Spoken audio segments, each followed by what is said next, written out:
right, and we are live. Welcome, everybody, to another week at CoffeeEDH, the talk show that normally would be me and Coach Jiro and a guest, but this week Zynum is subbing in so Coach Jiro can do some work stuff. Zynum, thank you so much for being here. I appreciate you. I'm really looking forward to this week because I know card draw is like one of your big things, so I'm super stoked to hear what you have to say about that. And Glad to be here. Equally excited. yeah, and joining us this week we have cEDH Dad. Say hi. Hello, hello. Yeah. How's everyone? Um, so just to start off, some quick questions for our guest. So tell us a little bit about yourself. Like, let's go with some easy, like, surfacey questions, like favorite drink, favorite place you've traveled, and what's your current favorite commander deck that you've been playing? Interesting. My favorite drink, I would say, is a nice cold glass with Basil Hayden. Basil Hayden with a nice ice cube in it is very nice, soothing. All right. Outside of that, I also like Dr. Pepper and water. I enjoy water, so that's a good thing as well. Stay hydrated, folks. Yep. My favorite place that I've ever been to or like to be at is definitely Disney World. I'm a 34-year-old child, so Disney World is like my whole bread and butter. I love it. I've been there 9 times when I was a kid. I haven't been there recently, but I am very excited to start planning our trip with the family for next year.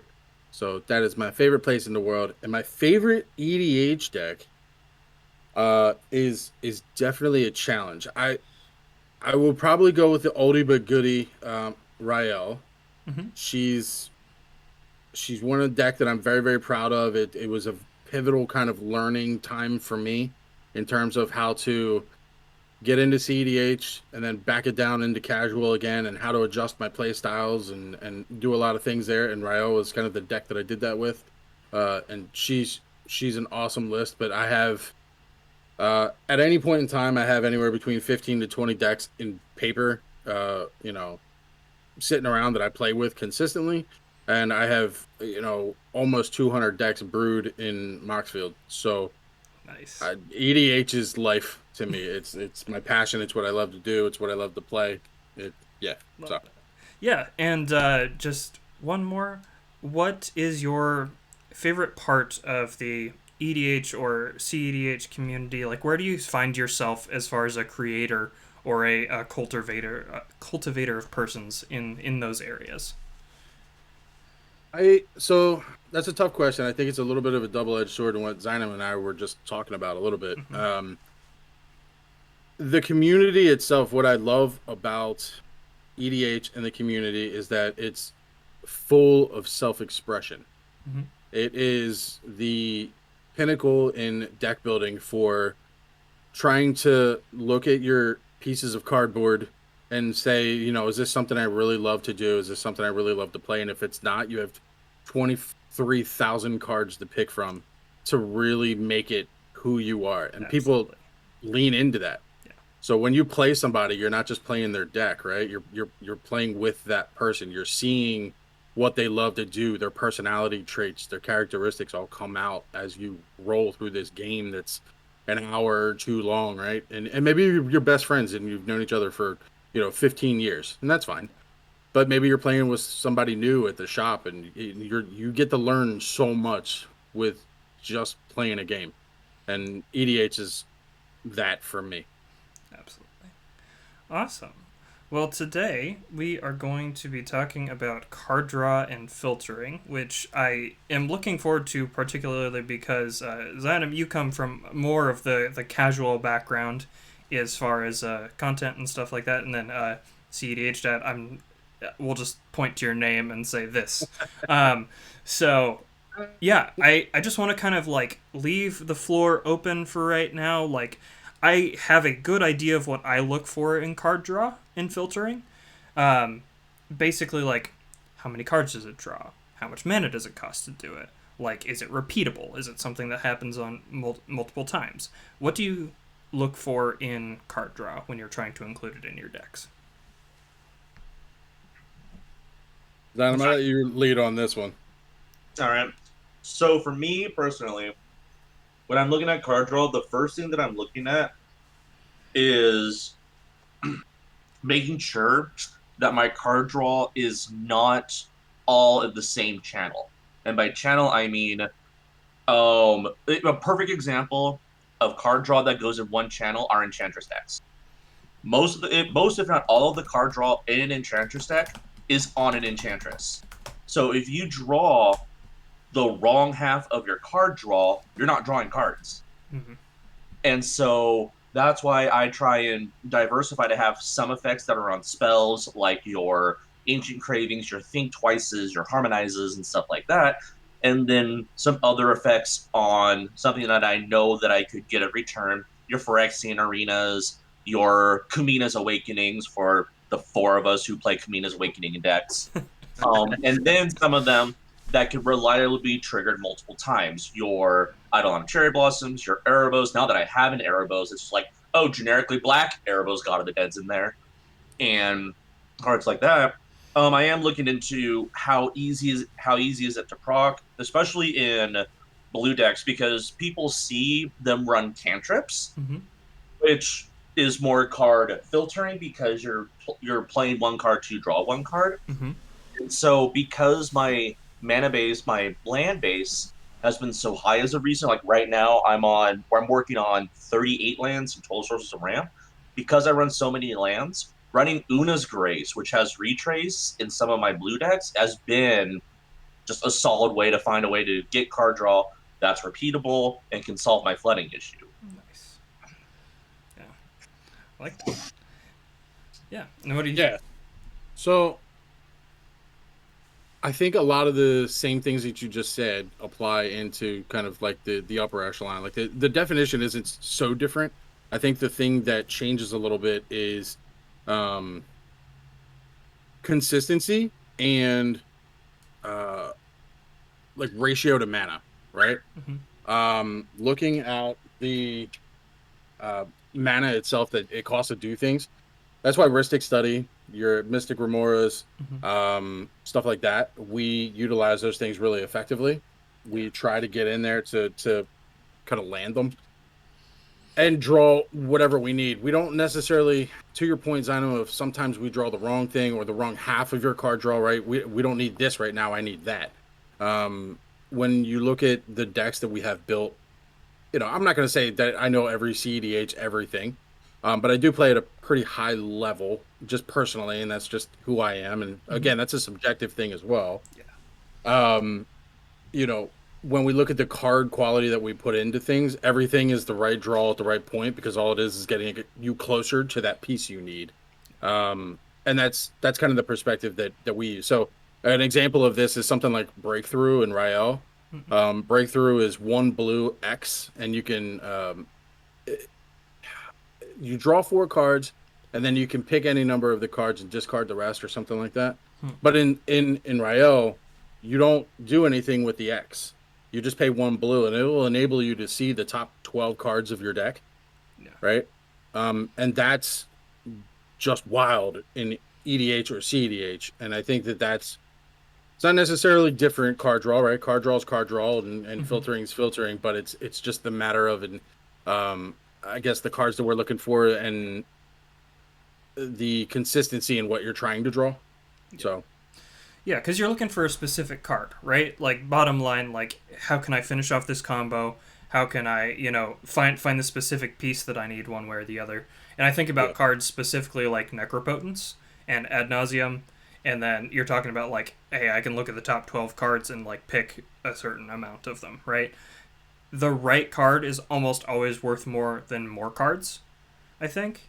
And that's something that I think cEDH values really highly, or at least what I've seen it value really highly. yeah, And I yeah, appreciate that. I've actually incorporated that into a lot of my lists because I'll run something that filters for five, right? So I can look at the top five. Tygum Scheming is a good example of that. It's sorcery speed, so not like the best.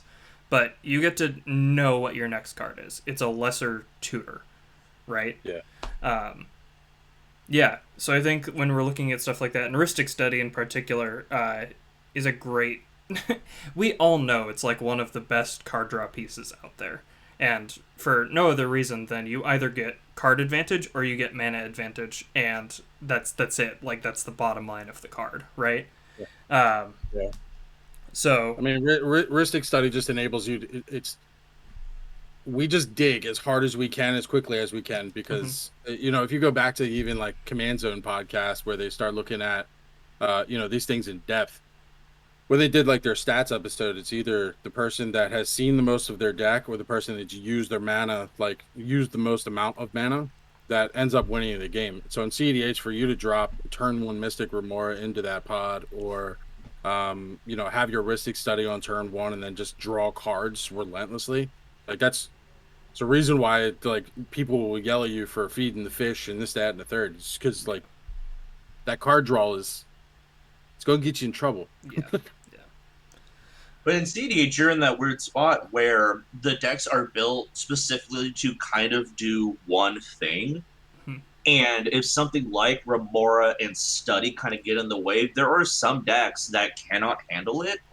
And so they just have they have two choices. They can either just stop playing and wait for those two cards to leave, or just run the risk that they don't draw the interaction to stop you. And some people are like, screw it. It's either I don't play or they have it. If they have it, they have it. And they just go full right into it. Yeah.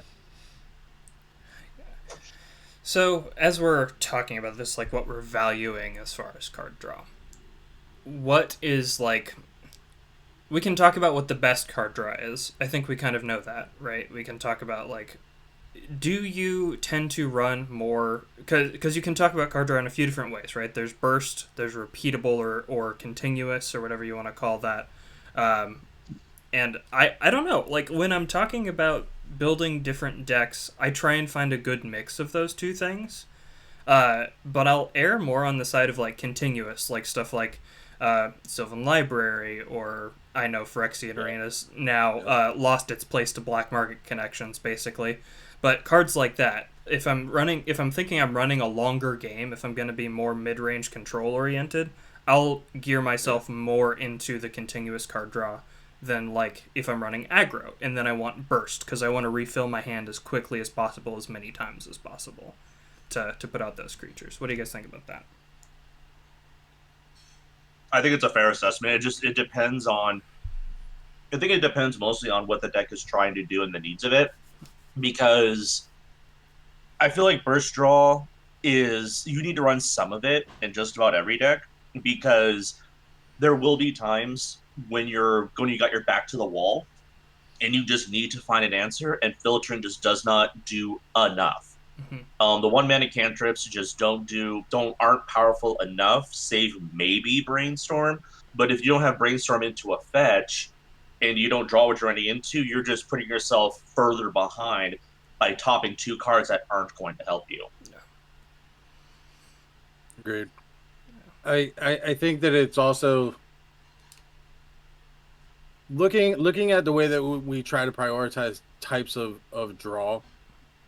When the further up you get up the power echelon, I guess, the more you start leaning into kind of those consistent draw effects.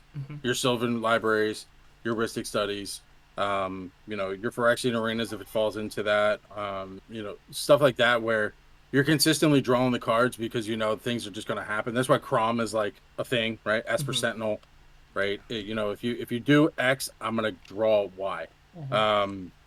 And we kind of have these, not inconsequential, but just these just native, you know, draw triggers that happen. And then the rest of the stuff is like, you don't see too many of those singular draw effects where you have burst draw effects when the higher you go. We used to be in a very wheel heavy meta where you would see things like Opus Thief, and you'd see things where you know, you'd wheel the table out and everybody would pitch their hand and draw 7, or these burst draw effects. Some of them are not hyper efficient. The higher, again, it's a very subjective thing. So whoever's listening right now, or whenever this was out there, I don't want anybody to take it like, oh, well, my meta plays wheels, so I guess we're not playing high power. That's not what we're saying in any way, shape, or form. Yeah. You know, burst draw is incredibly good and incredibly useful. But looking at the meta as it sits kind of now with some of the cEDH, and as you climb up into what people would call that, and it's very cloudy, right? Um, you start getting into consistent draw, which are things like your Archmage Emeritus, your Sylvan Libraries, you can name them. You can name them all. If you just sat down and thought for a few minutes, you'd be like, okay, yeah, all those things make sense. Yeah. And then the rest of this stuff, you run, your Ponder, your Preordain, your Brainstorm, maybe your Opt, right? And the more of those single cantrip things you start running into, the more you start leaning into like, okay, is this a storm list? And designing them to your point, that ratio of consistent relative draw effect versus burst draw versus single draw effect is really dependent on what the deck is trying to do. So again, even in casual versus comp definitions, it's still really the same.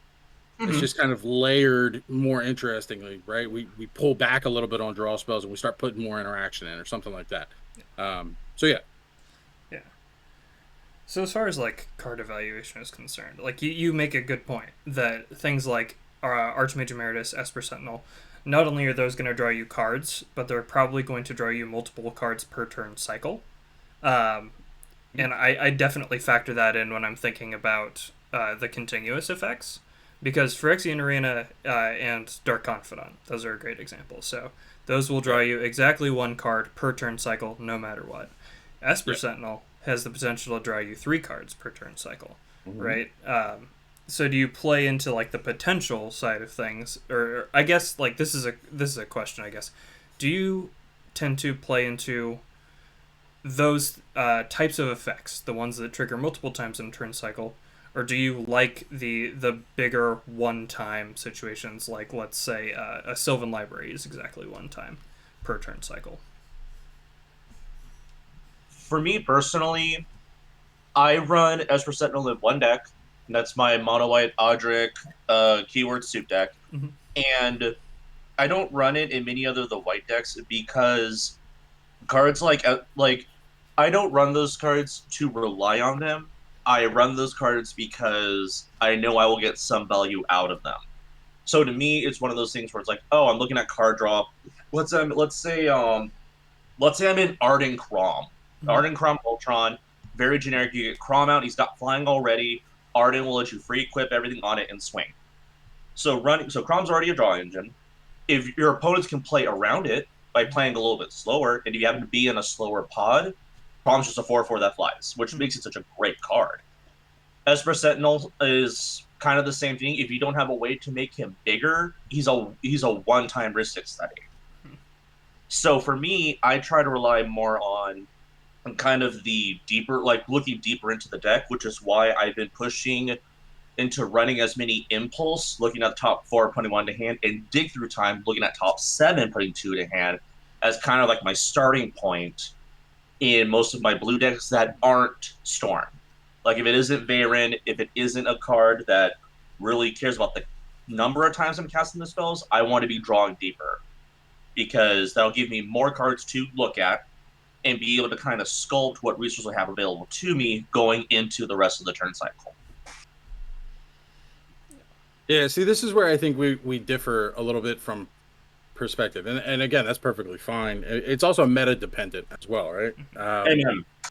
Right. So if we're looking at certain things, Sylvan Library is I'm gonna paint with a very broad brush here. The green cEDH or high powered list that you'll see if you sit down at a table with people that are playing comp or are attempting to, they will run a Sylvan Library. Just fact. Sylvan Library is pay 8, draw 3. That's what Sylvan Library is. Yeah. And they'll run it because of that. There are certain cards. Esper Sentinel sees play in, I would say, a vast majority of white decks because it is draw that will happen pretty consistently at a cEDH table. You're not going to stop a cEDH player from doing what they want to do, which is, we're going to play our spells, we're going to do our things. But what you will see is us play around the words that are on the cards, right? So Mystic Remora, I think, is non-creature spell, so we'll just play a bunch of creatures into it. Esper Sentinel is one spell a turn, but we'll play at instant speed, so we can do things around. We'll utilize the other players' turns to play around the Esper Sentinel, right? We look at it at that level, and same thing with Crom. But you had a great point, Zion, where Crom is a 4/4 beater. When he's not drawing you a second card, great, but he's also getting in there for damage, and it's happening, and it puts you find the ad naus player, and start dealing damage to them to kind of minimize the value they can get out of it. It's just I think it's a perspective shift, because we're not necessarily like Dig Through Time doesn't see play really outside of certain lists in a high power meta. Even though you get to look at the top 7, you get to put cards in hand, you get to do all that stuff. We run things that are lower to the floor so that we can, 1, do it consistently, and 3, kind of pressure our opponents a little bit and be a little bit less mana intensive. Yeah. So a great example of that, like I said, Breakthrough and Rael, I can look at the top 12 cards in my deck, and because I can pitch them or kind of scope my hand a little bit, I can just rip through all of that. And we're good. I could see, X amount more cards and so on and so forth. So it's a perspective thing that's a little different when it comes down to those types of cards. It's also a reason why there's the consistent debate of, Rhystic Study versus Mystic Remora. Most blue decks will run both, but there are certain places where you have to choose. And a lot of people are like, okay, well, Mystic Remora has your cumulative upkeep and has that non-creature clause. Versus Rhystic Study, that's okay. If you breathe, I'm going to draw, and I'm going to draw on everything you do. But it's 2 more mana, so it comes down to even little things like that, where you're trying to just maximize your position for all of those types of effects.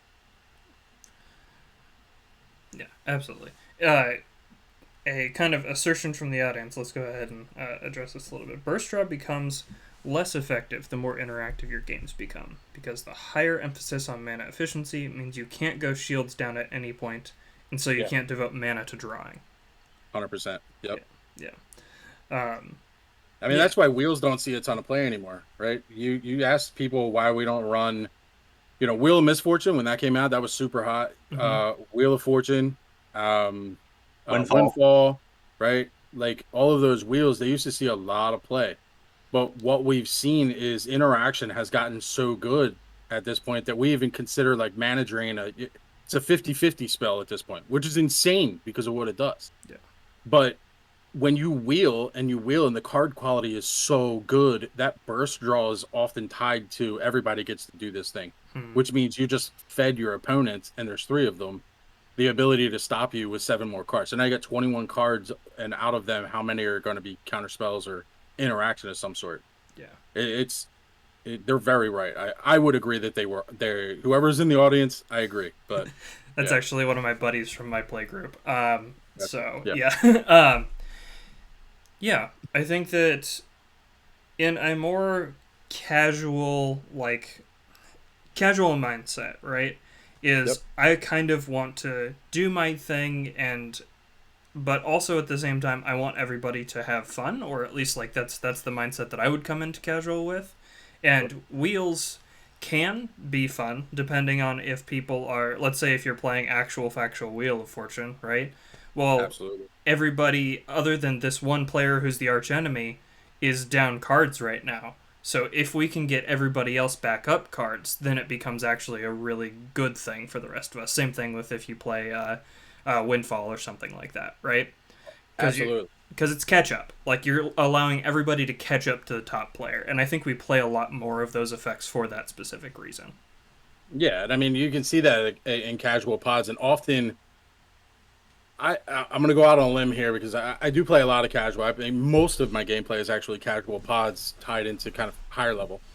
And you will almost always, and again, broad paintbrush here, you'll almost always hear somebody that has a wheel in hand ask the simple question of, they'll look at a player and say, hey, do you like your hand? Hey, how many cards do you have in hand? Right? It's always tied to something where it's like, okay, how can I maximize the value of this to benefit the table overall? Yeah. And it's exactly to your point, right? so and so's in the lead. They got whatever's going on. Okay, well, I'm going to force some cards out of their hand because they're about to lose them all, and we're going to re-up so that we can kind of teammate or team up and try to level set this table a little bit. Yeah, 100% agree on that as well. Zana? Any other thoughts? No, sorry, I kind of had to deal with something happening IRL, but no, I think everything you guys were saying was perfectly fine. Nothing really stood out, and you know, as long as it's getting you the resources you need, I can understand why. As one other event that occurred at the same time that the Wheel of Misfortune came out, that I'm not sure if it was a true like shift of it, but Hole Preacher was printed in that same set. Yeah. And so the people who were running Reels may have also been running Hole Breacher because of that sheer advantage of, oh, for 5 mana, I draw 7 and create 21 treasure. Yeah. So assuming that was open hand, then good luck. Good luck to all of you trying to keep up to the huge advantage that I just, swung in my direction. Yeah, I mean that was the so Shaper built the OG Opus Thief list, and the entire objective of Opus Thief was every single wheel that you could get in Sans White build, and it didn't matter what it was. If it was a wheel, it was going in the list. And I say that broadly. There were certain ones that missed it, but and they would wheel the table. But that's when I'm going to maintain priority Hole Breacher, right? Or I'm going to ensure that I have my tithe out and then wheel everybody into it, and then Hole Breacher on a second wheel. And now I've got 48 treasures, and I'm just sitting over here happy as a peach. Yeah. Like, Opus Thief was an incredible deck and an incredible demonstration of the power of wheels for, like, highly focused and control play. I definitely missed that list a lot, but we've moved. And when Hole Breacher got banned, the value or playability for those types of things has gone down. And like I said, as the interaction suite has been improved over time, and you got more, an offer you can't refuse type counter spells where it's just 1 mana counter the thing. Like it's so much more challenging to validate a wheel in a lot of different lists. So. And yeah, I think that. So, what is your, like... Actually, this is a really great question. What's your favorite bad card draw card? Ooh. Yeah. That's spicy. Yeah. Well, geez, way to go out there and at me, I guess. What is my favorite bad card draw? Yeah. Man. Or something you wouldn't consider, like, on the higher end, like, competitive type.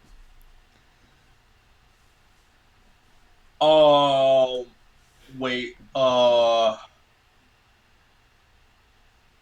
gosh, I can never get the name of this card right. So I thought it was named one thing, but every time I look it up, it ends up being the mass bounce spell out of Kaldheim. It's the... hold on, I gotta look it up, because I don't want to say one thing and everyone's like, you idiot. That's not what that card does. No. Memory Deluge. Okay, yeah. 4 on the top side, 7 on flashback. You look at the top X cards of your library, where X is the amount of mana spent to cast a spell. So discounts make it worse. Pick 2, put them in the hand, rest of the bottom. Huh. Interesting. Yeah, so you can't run like cost reducers or anything and get there. Yeah, but it makes it worse. But the thing is that what WotC was trying to do was have the whole, how do we put impulse and a dig through time on one spell? And the only way they can word it is, whatever mana you spent to pay it, that's how many cards you're looking into. Because otherwise, if you cast a first flashback cost, you cast it from your graveyard, look at 7 instead, because then people will get around that. And yeah, that's my favorite bad card draw is Memory Deluge. That's not even bad card draw, though. Like, you still get some good stuff out of it. That's the nice thing. With modern deck building philosophy, you want to run as many discounters as possible and have multiple of those out at the same time. Yeah. Especially if you're playing some sort of Storm variant, or you're playing a true Prismari list that's trying to cast like the big 6, 7, 8 mana spells, Apex of Power and stuff like that. You want to run as many discounters as possible, so they are as efficient to cast as can be with having the maximum output. So having a 2 mana discount in play, like having Arcane Melee out, just turns Memory Deluge into a Weave Fate, is what it does. Yeah. Uh, Gosh. This is a super hard question for me.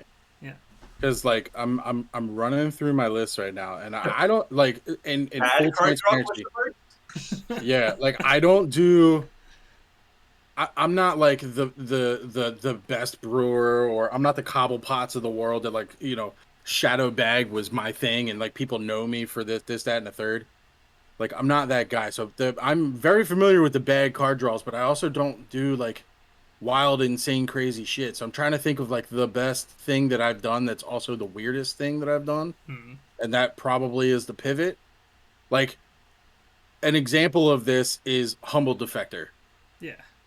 Right? Play a card, doesn't have haste, you have to tap it, then you draw 2. Like, but it's a body, right? Yeah. You still can't attack with it. It's just kind of there. Yeah. I would say that that's probably like my favorite bad card draw. Yeah. But I play it in my Rionia deck. So I do like 4 cantrips, and I make 4 hasty Humble Defectors that exile at the end of my combat step, and I tap them all and I draw 8. So like, it's weird. That's a hard question, because I do believe that Humble Defector is not a great draw spell. Yeah. But all draw spells could probably be insane if kind of loaded in the appropriate canon. Yeah. You know what I mean? Speaking of, actually, I'll pitch mine at this point. I love Return of the Wild Speaker.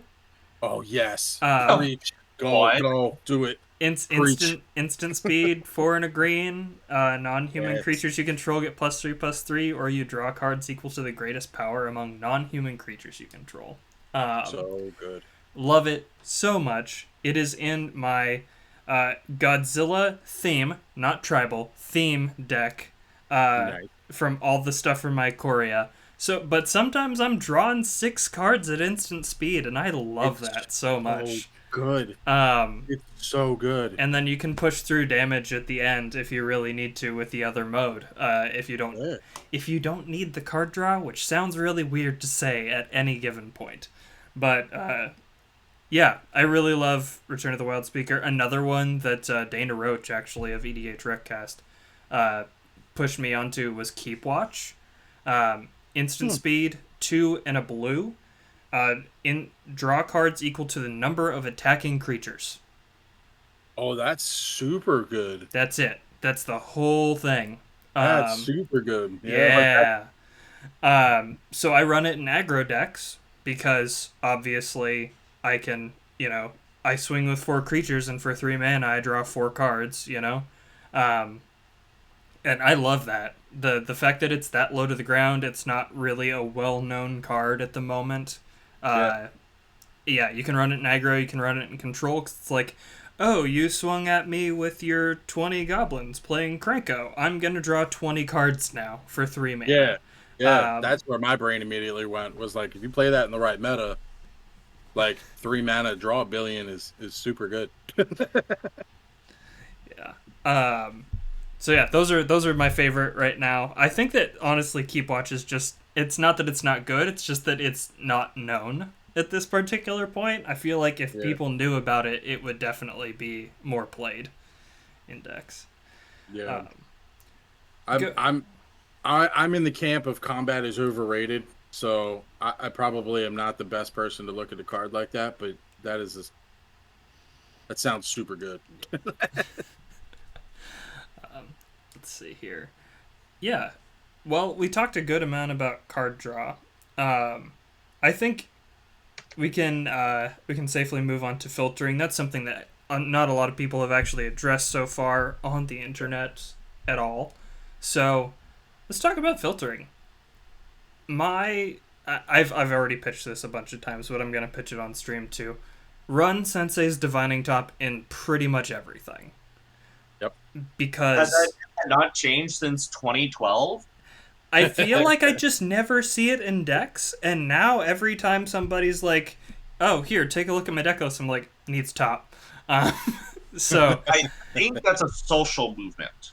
yeah. Because if there's anything that we've learned from Legacy Miracles, Mm-hmm. that top can take a long time. Mm.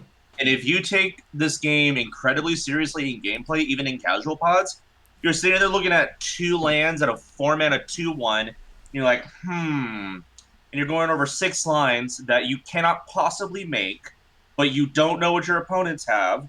Just kind of looking at them, kind of looking at the board, looking at them, and then decide to keep the same order. Every turn cycle, you draw nothing.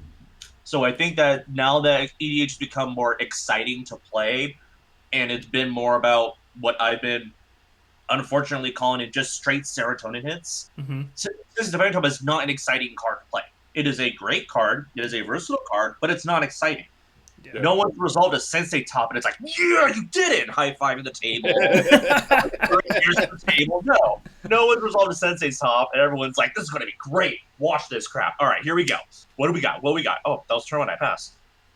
But actually, I just played on Thursday. I played against a Idris Cascade deck, Mm-hmm. which I think uses Sensei's Top the best because his goal was to obviously get in with Idris and then start from the, because it used to be an Emoti deck. The Emoti being it has Cascade at 5 mana, then your spells 6 or greater have Cascade. So he would just line up his library to where, okay, Cascade, hit this other big spell, also has Cascade, respond to the Cascade trigger, tap top, look at the top 3. But I think people have just been seeing how card draws become significantly better, even in white, that to try and fix the top 3 cards of your library makes no sense if you can just draw the top 3 cards of your library. Yeah. Yep. And I agree on all points, even in high level Magic, like high level comp, legacy, cEDH, all of those things. Like everything you just said fits perfectly to that. There are lists that run top. I do think that not enough lists run it, but it is not fit for every list at a certain point.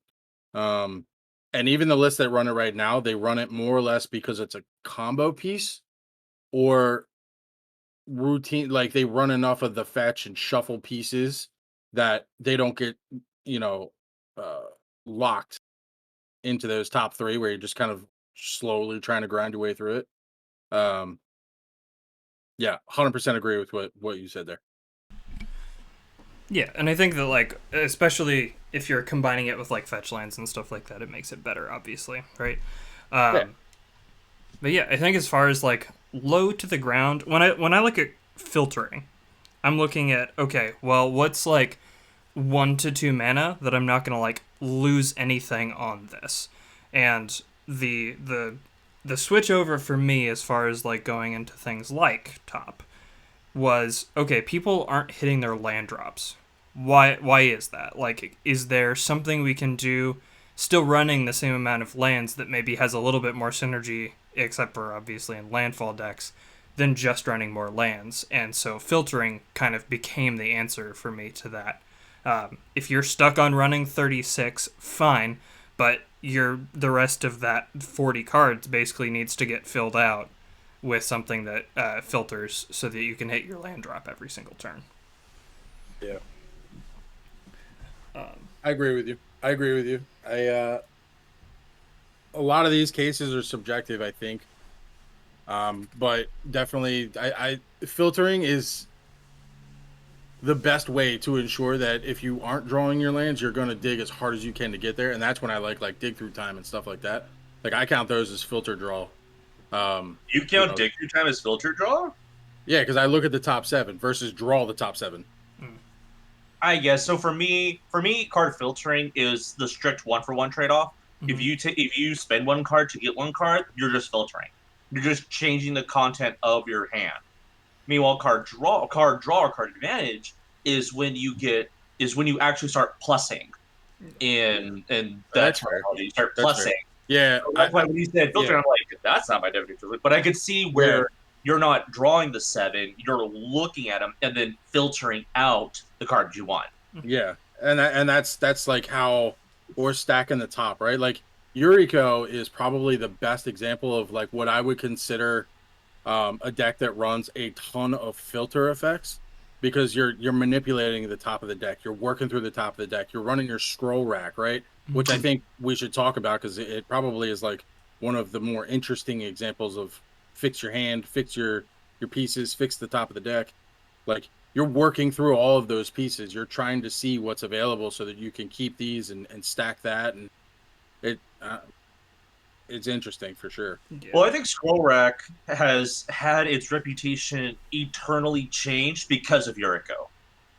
Yes. Like, Scroll Yes. Rack was probably more of a niche card for so long and maybe only used in very specific decks, but the moment Yuriko hit the field, and it's like, oh, how many times can I hit this same this same Draco in a combat step? Let's go.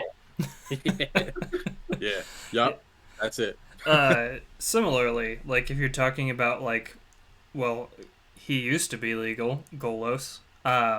You know, Pour one out. yeah, Pour one out for the homie. I know, right? Was my favorite deck. We won't talk about that anyway.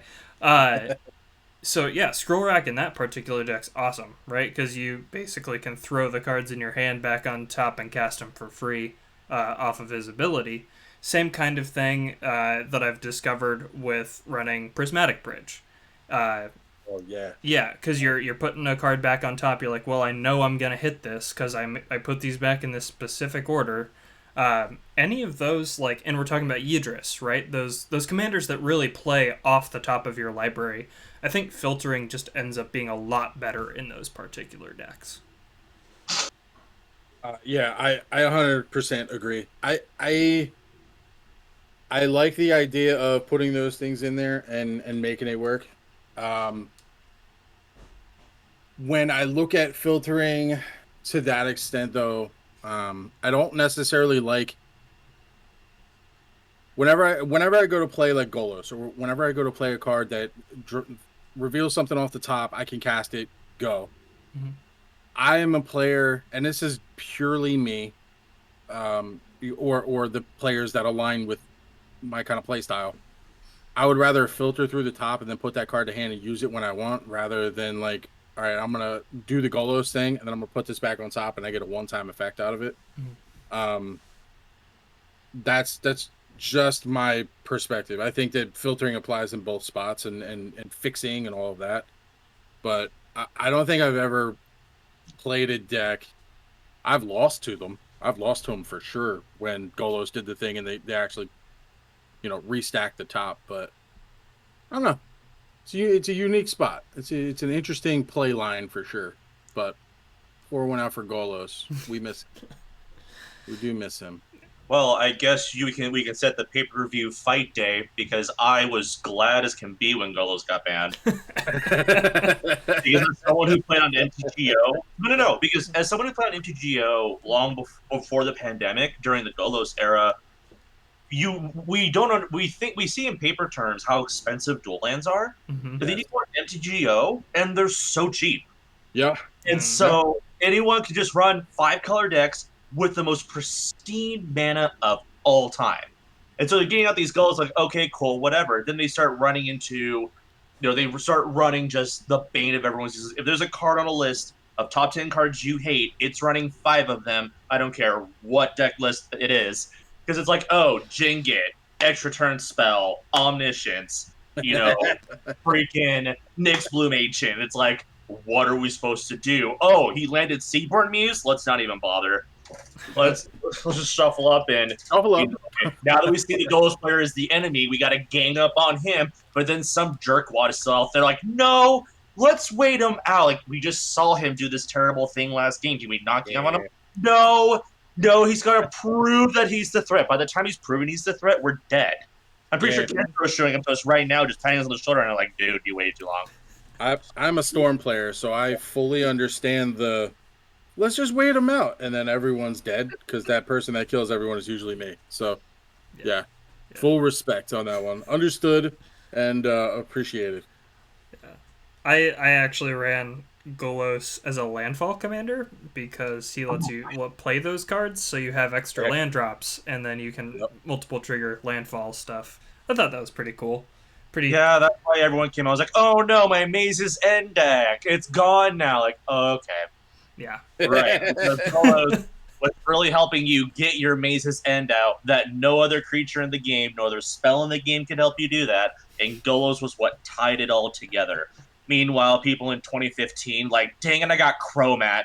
All right, here we go. Here's Chromat Maze's End.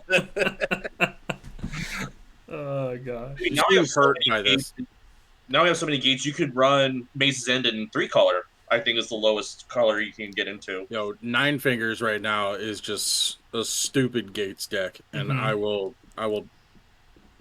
stay on that forever. Yeah. I hate that deck.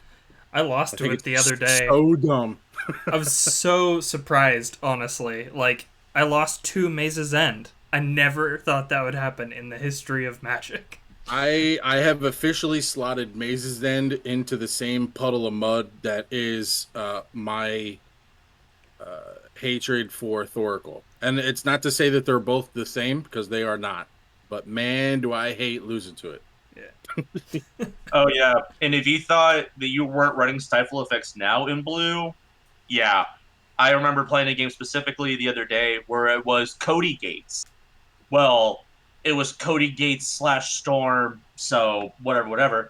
But I was just holding like, oh, look, here's a Stifle Effect, or here's a Generous Gift. Hold. Please hold. Hold. Wait. Please hold. Exactly. We're going to have our moment in the sun. Oh, look, there it is. Bop. But they ended up winning with, I only had 1 counter spell, so they baited it out with Brass's Bounty. And it's like, oh, okay, cool. But then there was the... it's a 5-mana spell with Entwine. One of them is your creatures become 2/2s and untap all your lands. I can't remember what that's called, but that was the second spell on his hand.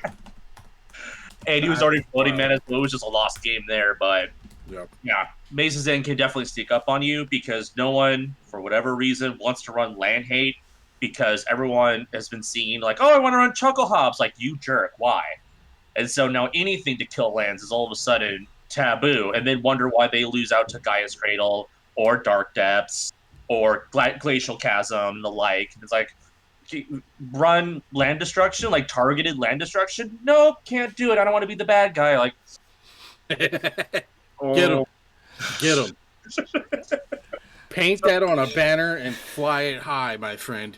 Well, that's why I run Strip Mine and Wasteland. I've now printed like 20 prophecies of Strip Mine and Wasteland, specifically so that way I could build another EDH deck and have at least 2 answers to cards like that will just blow you out. My meta has now shifted into, like, we run enough Crucible of World effects that for me, like, now I have to lean full into, like, okay, I can't just strip mine you into oblivion. So you know what? I guess I'm just going to play Rest in Peace.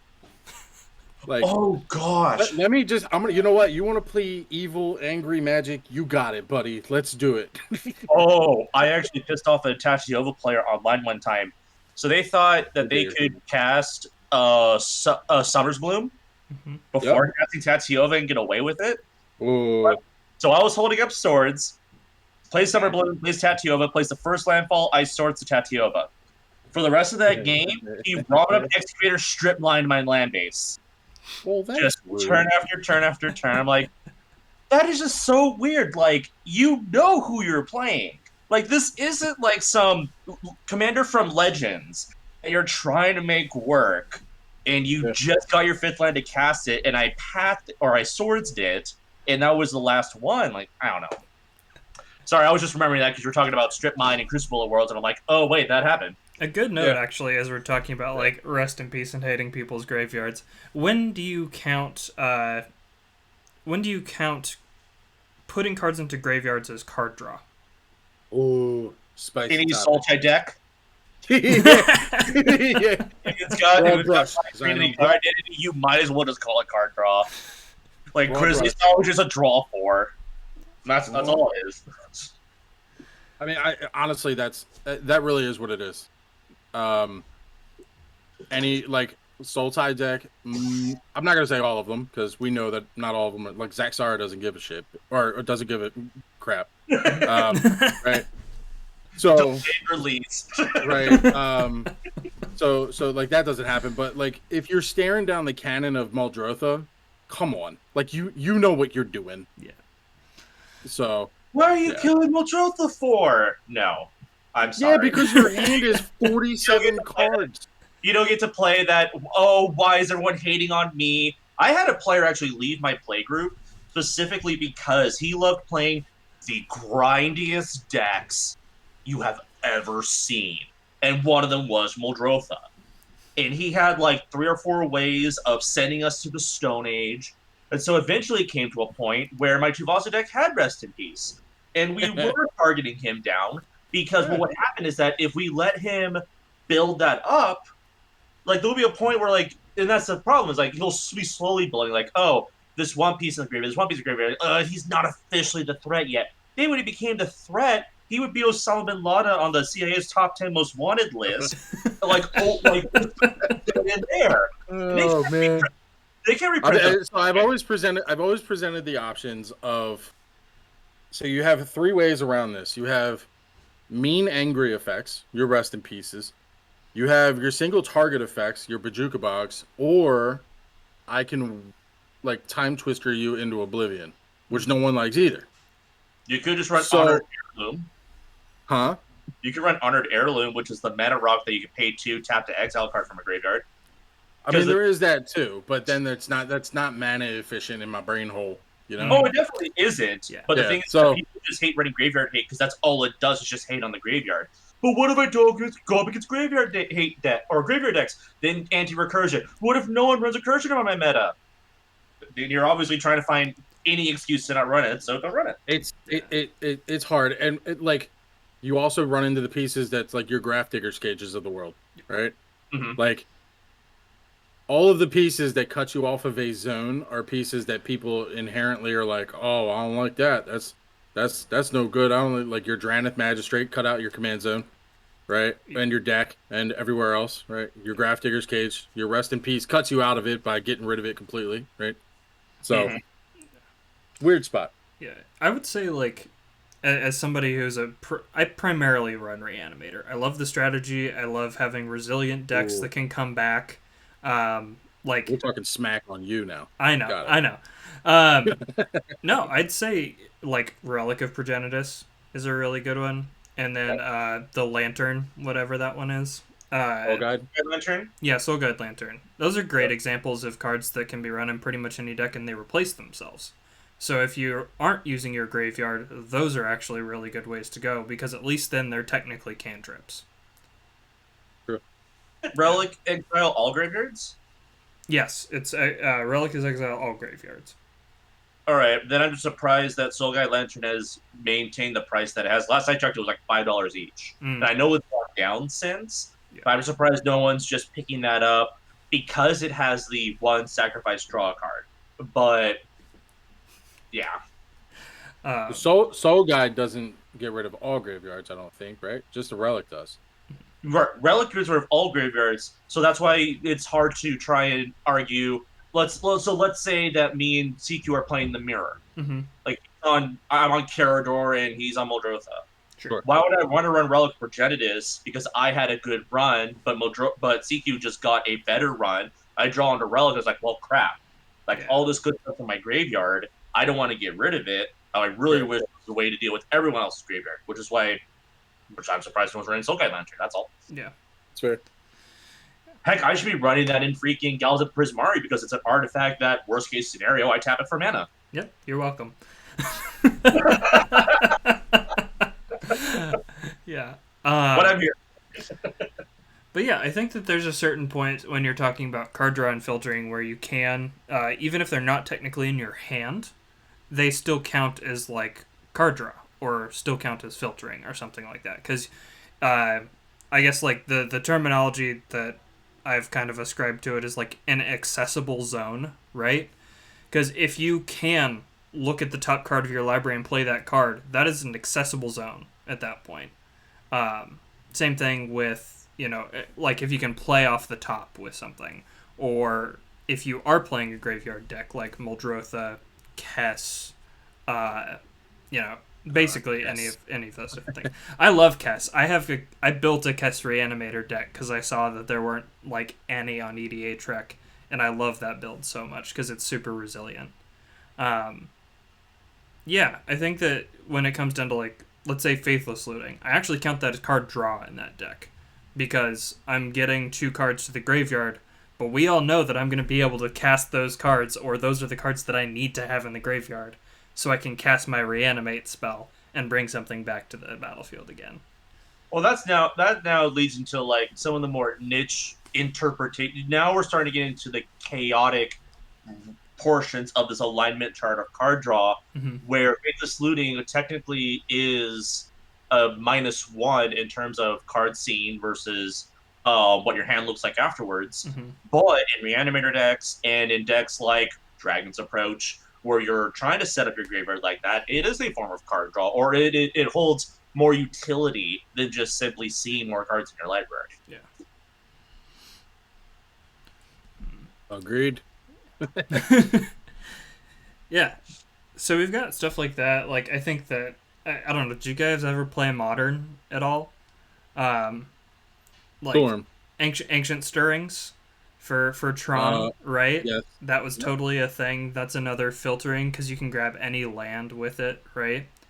Unless there's certain modern players where you can get hardened scales is another card that a modern player said you can grab from it, and he was caught and no longer allowed to play in tournaments. Oof. Ouch. Yeah. So when you said that, I'm like, oh, you can get hardened scales, it'd be great. But yeah, that's a form of filtering because you are kind of doing the impulse dig through time type thing. Yeah.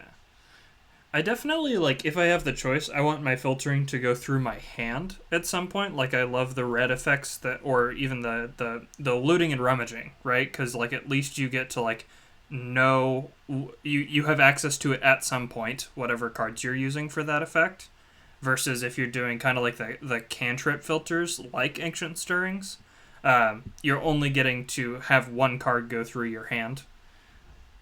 Well, I would consider Ancient Stirrings to be better than like Peak or Get Probe, where if there was another card, oh gosh, there's another card out there. I'm looking at cards that are just like you play this card to draw one card.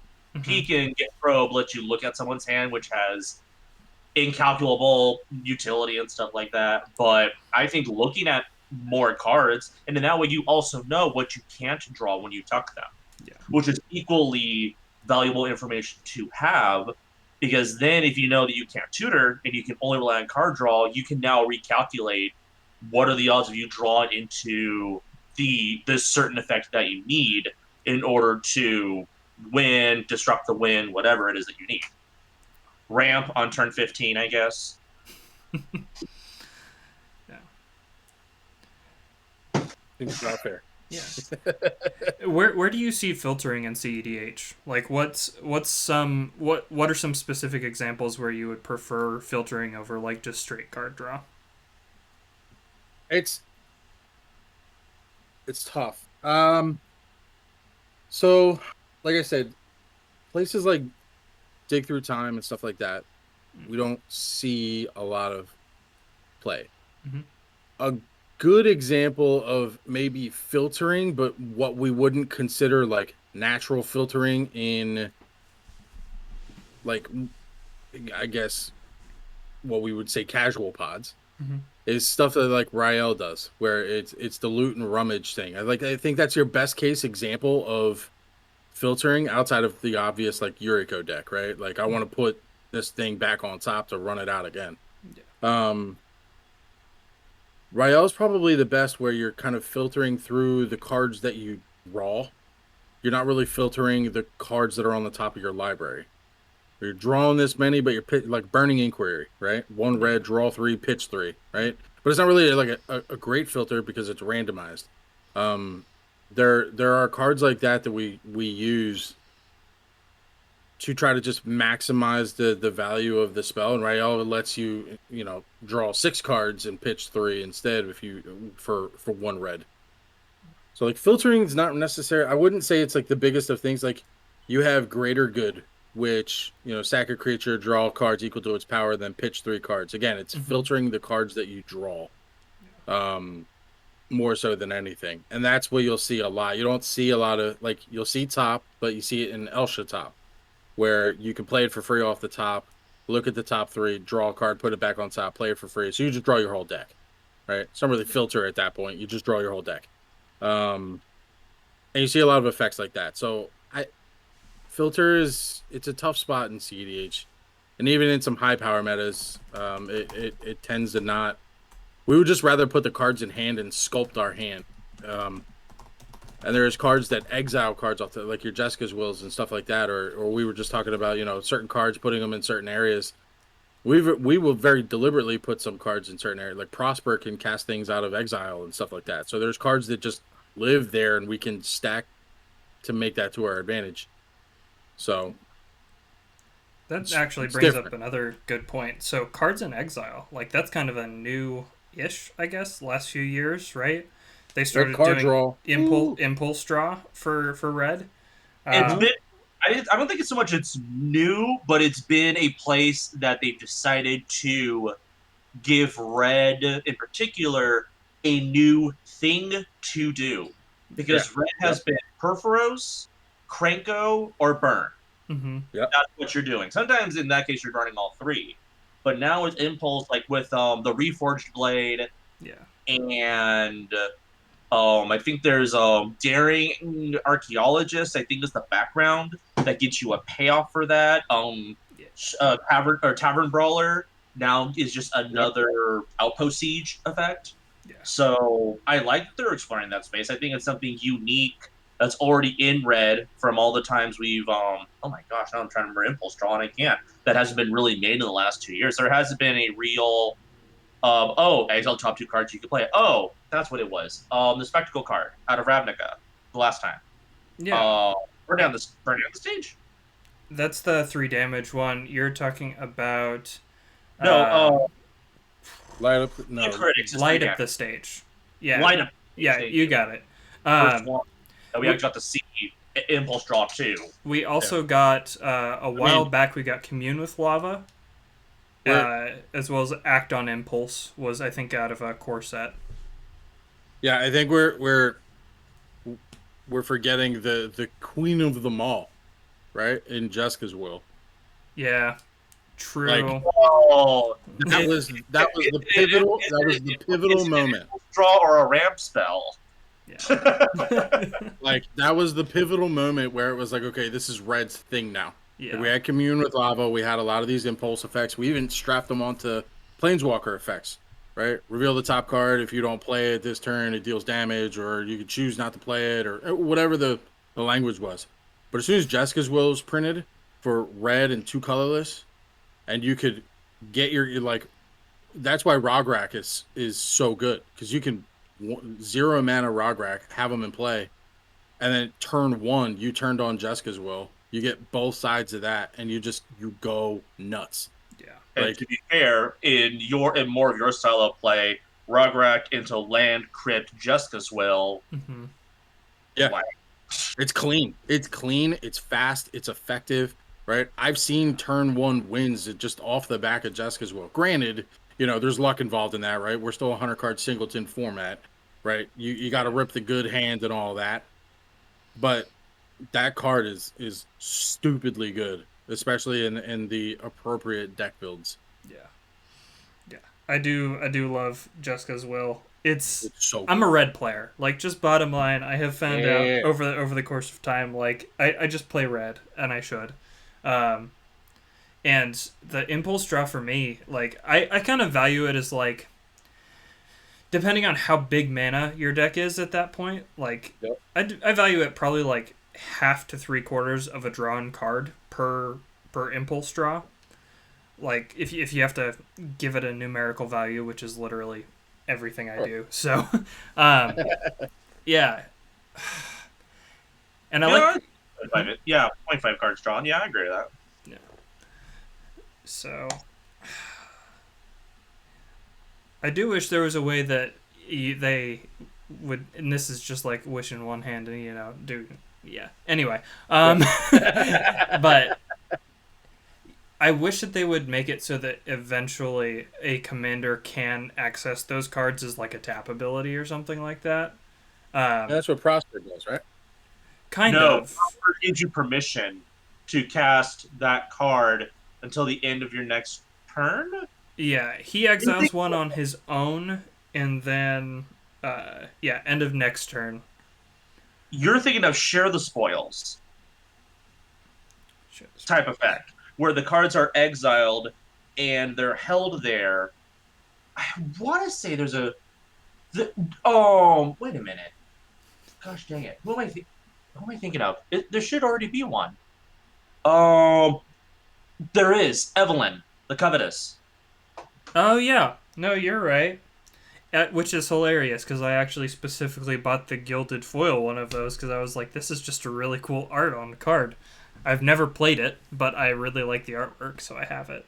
And the only way I thought about it was because someone was talking about, oh, I built a vampire deck, and I originally built it under Streth, and I started losing colors. And I'm like, just build it under Evelyn. Like, you could run all of the reds. You can run all of red's token creating effects on ETB. You could run all of the tribal card draw in blue, and every vampire that you ETB, you're taking cards off someone's library, and then you're able to cast them. The only restriction, for darn good reason, is that you can only do it once each turn.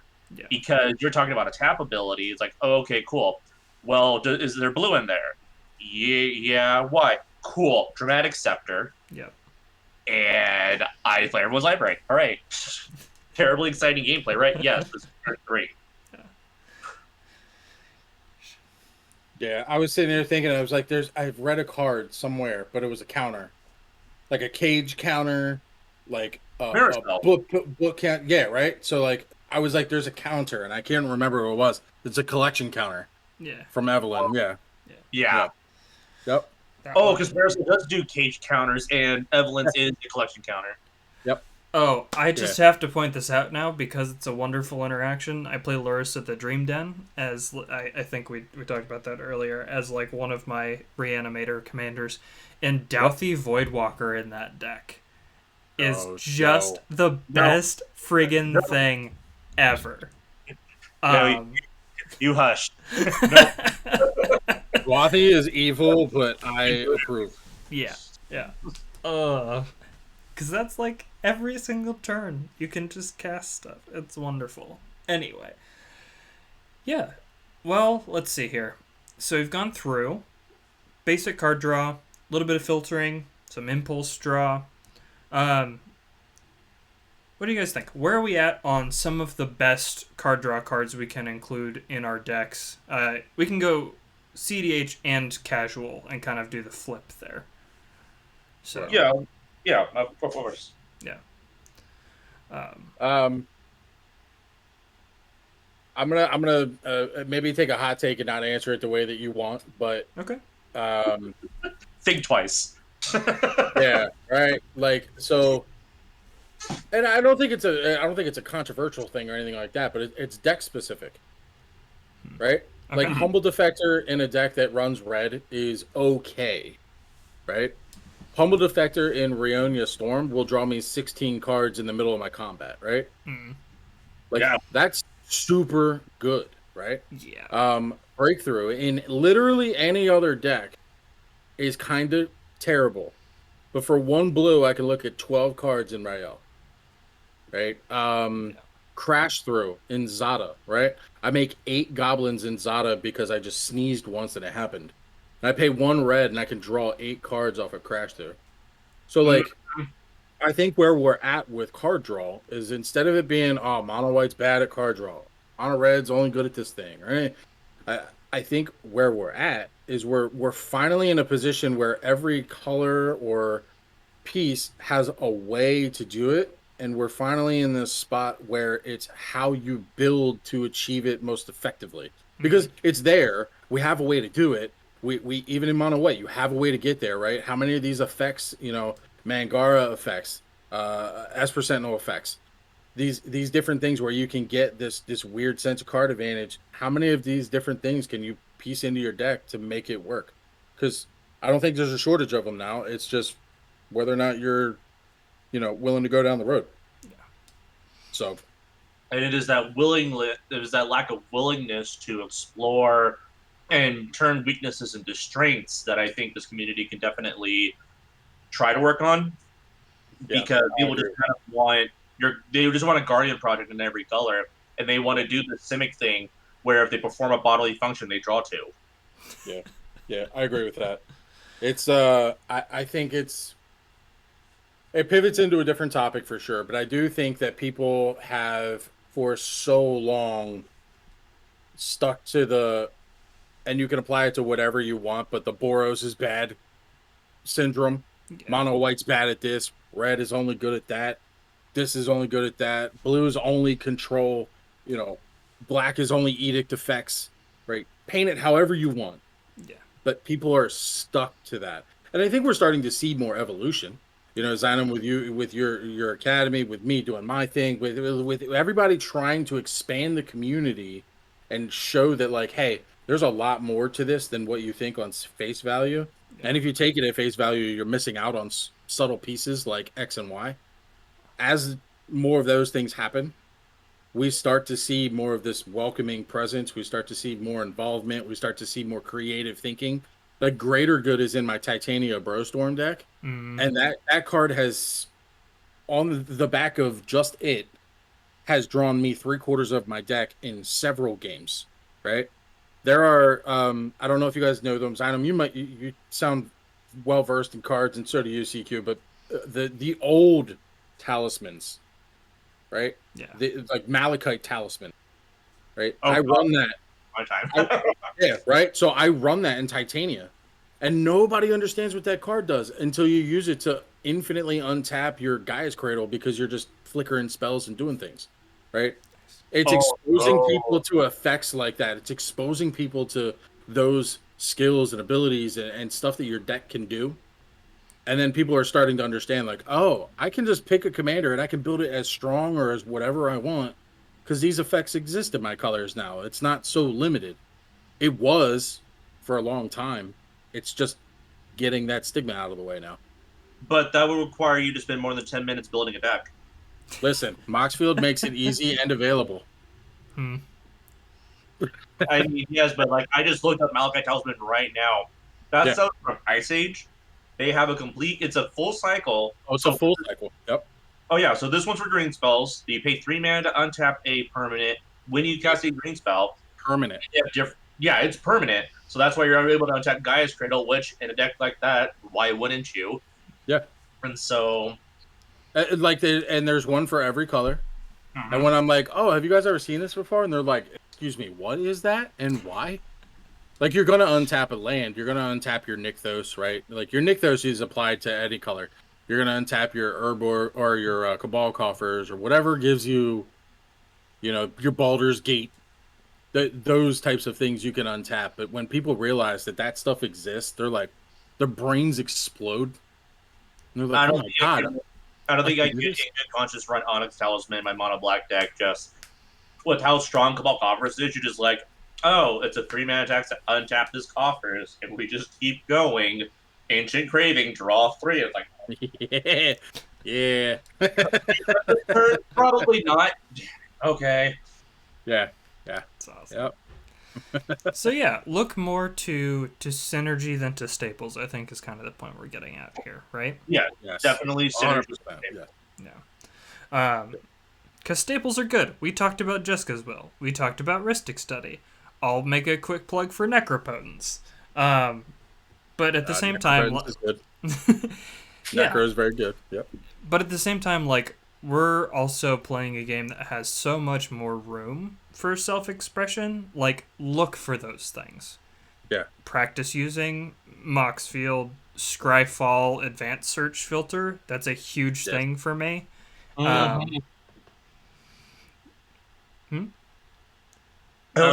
was agreeing with you wholeheartedly. Like, yes, the amount of people I've seen that brew. I was showing somebody last night who's one of my best friends.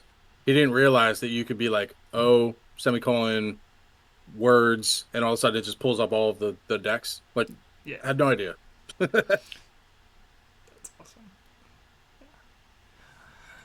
So, yeah, use your resources well. Yeah, and when you're looking at card draw and filtering, I would say, like, when people say 10, as far as, like, this is a good topic to end off on here. how much card draw do you put in a deck? Because I think that the classical build has been like 10 card draw cards in a commander deck, at least as far as for the casual meta. I realize that cEDH probably is much higher on that and or subs out some card Not draw for necessarily. tutors. Yeah. It's an interesting place because every deck is different. And again, that's not the answer that I think a lot of people would look for, but every deck is different. Zanem, when we first started, you were talking about Enchantress decks.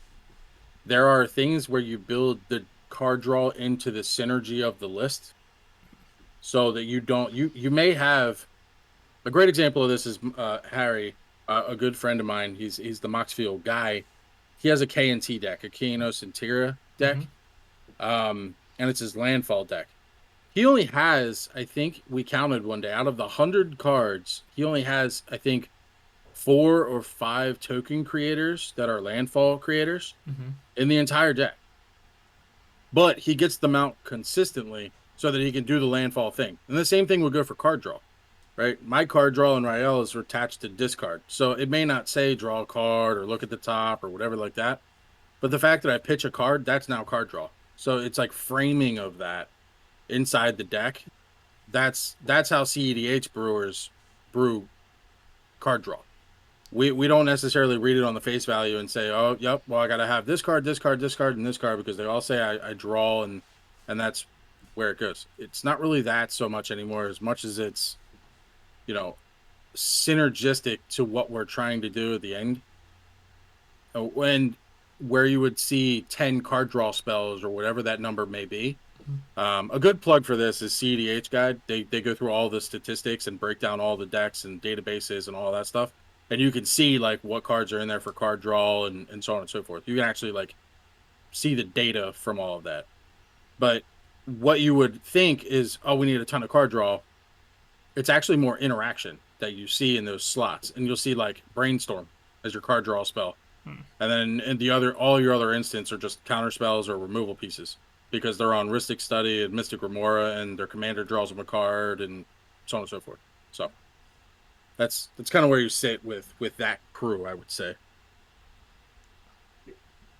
I think if you're just strictly counting cards that say draw a card, I think 10 is a decent place to start.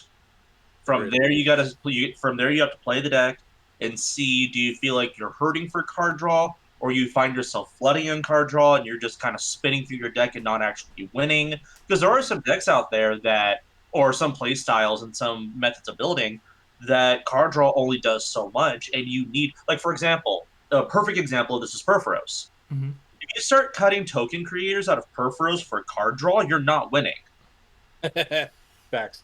Like, if I just told you right now, like, yeah, so I got Emrakul's Hatcher, Mirror Battlesphere, and Goblin Instigator as my token makers. You're running Rayani, then nope.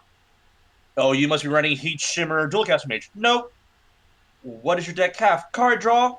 Literally every card draw. Like, I'm instemming Communing of Lava for 5 into 4 lands and more card draw.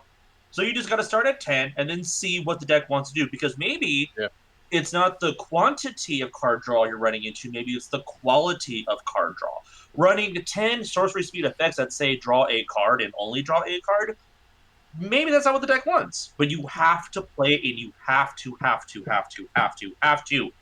goldfish your decks. You have to goldfish your decks. Yeah, absolutely. I don't care what power level you're at. You have to, because there could be problems with your deck that you don't know, because in your mind it worked out perfectly well, that you will cascade into 6 worms and draw 15 cards.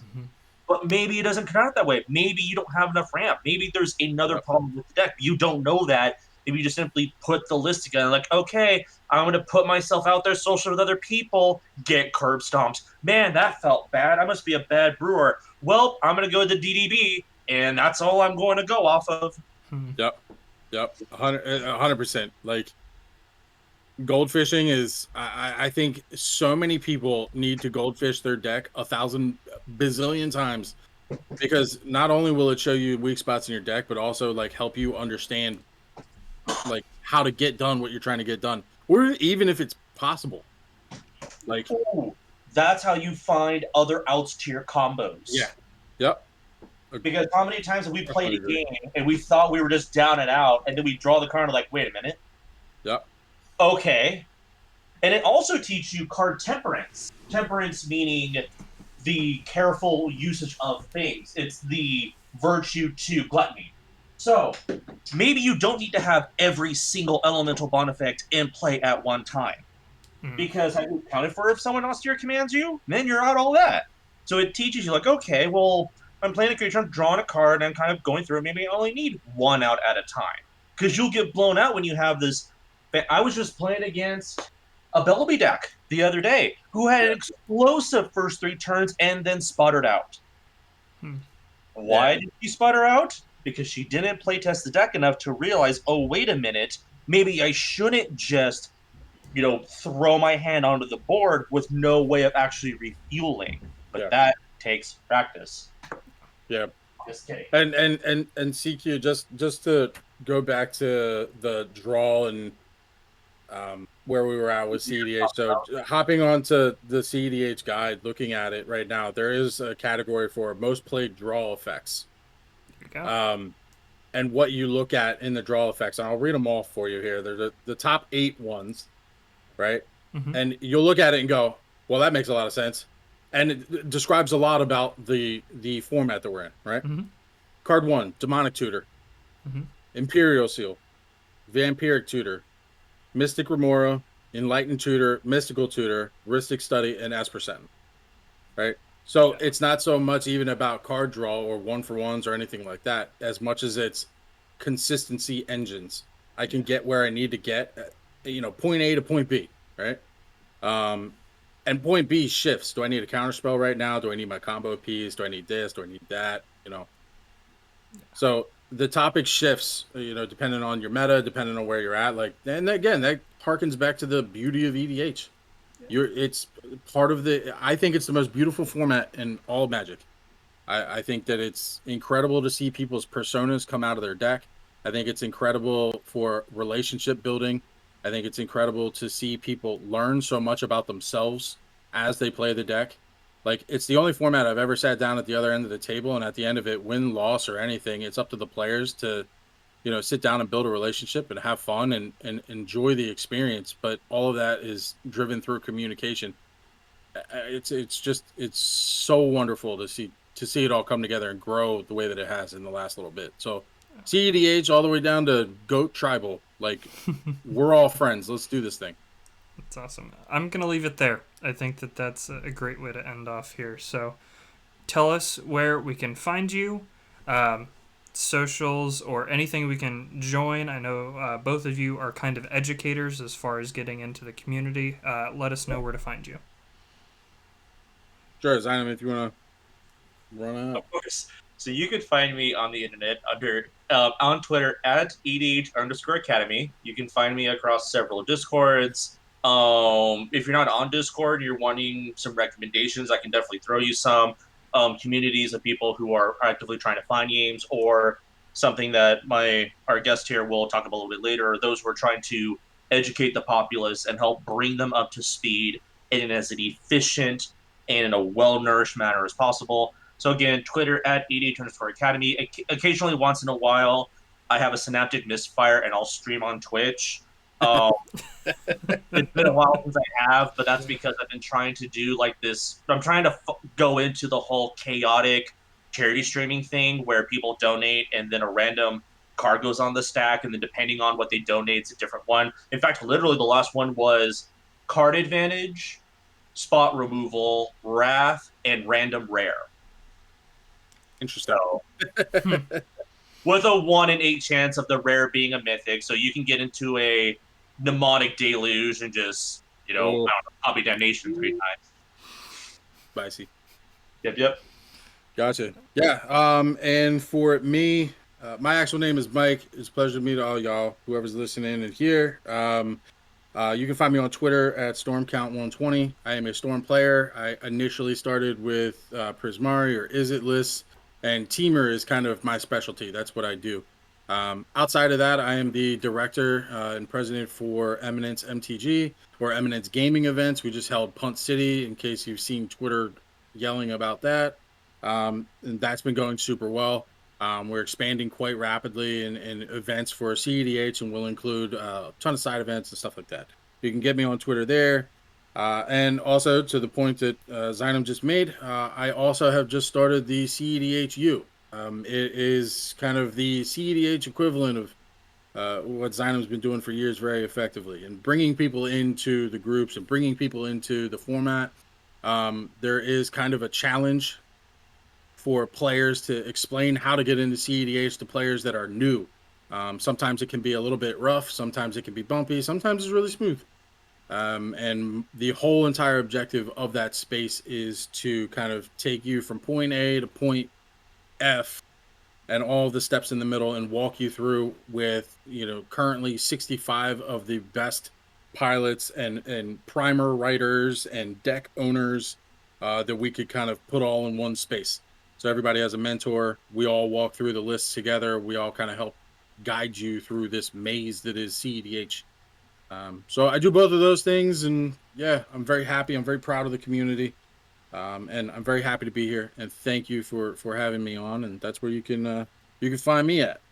Awesome. Yeah, thank you so much, both of you, Zynum, for offering to co-host, and obviously Mike, you for being here. You can find me at CQ Crunch on Twitter, and I'm under Commander Quantified on YouTube.